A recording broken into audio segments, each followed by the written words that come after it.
Vanessa from Life Mentoring. Every week I come to you with a new topic, and today's topic is self-awareness. What is self-awareness? So it is a conscious introspection. When we start to inquire and be curious about ourselves in a conscious manner. What actually is interesting though is the more that I've looked into this and done this, and I've been involved in self-awareness for some weeks now, I feel it actually starts to become unconscious or subconscious. So this is where you start by consciously asking yourself, but then I think it becomes more unconscious and perhaps a little habit or routine that you set up. But let's start with what areas we are going to be conscious of.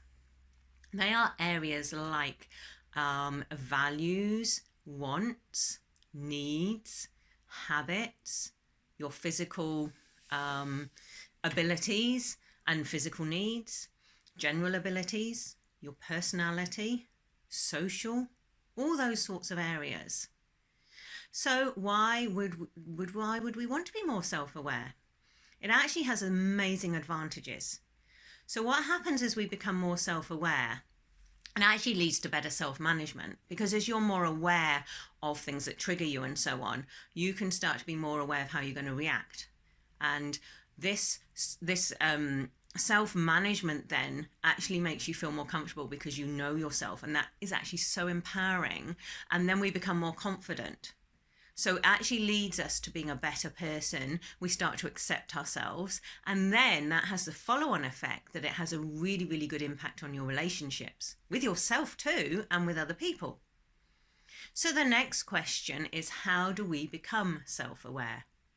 So if you, I'll put up a chart, but you can also Google it, the Johari window. So if you look at the Johari window, it has 4 quadrants.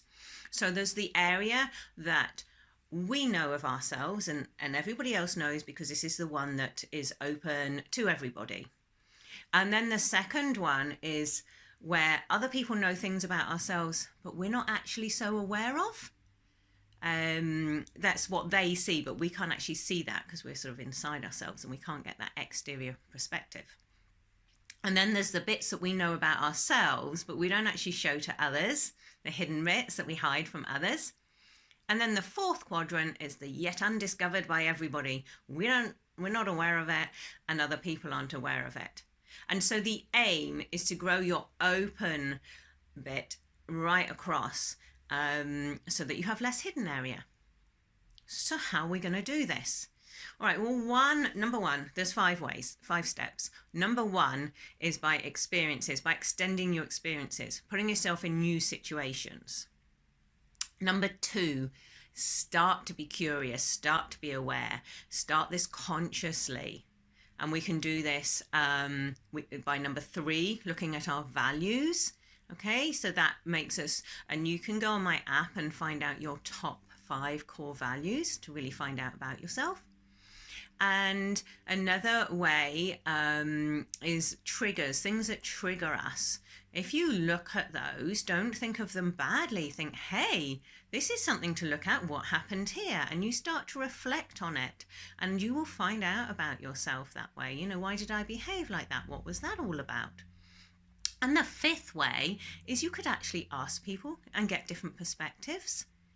So what I want to say about this last bit, like getting feedback from other people, is to be careful. So this comes with a warning. So if you ask one person, you will get one perspective from their point of view with their life experiences, and it may not be valid. So then ask more people. And if you were to get 3 or 4 views the same, you can start to create some validation as to what's been said.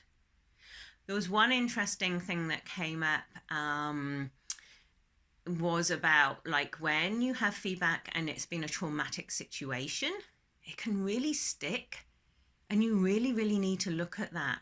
As if you were in trauma at the time, the feedback can hit you hard. So once again, you need to, when you're in a more stable frame of mind, actually look at the feedback and start to assess it, and try and sort of look outside of yourself, see outside of yourself and look in and think, right, let's assess this more logically without the emotions and the moods and the feelings.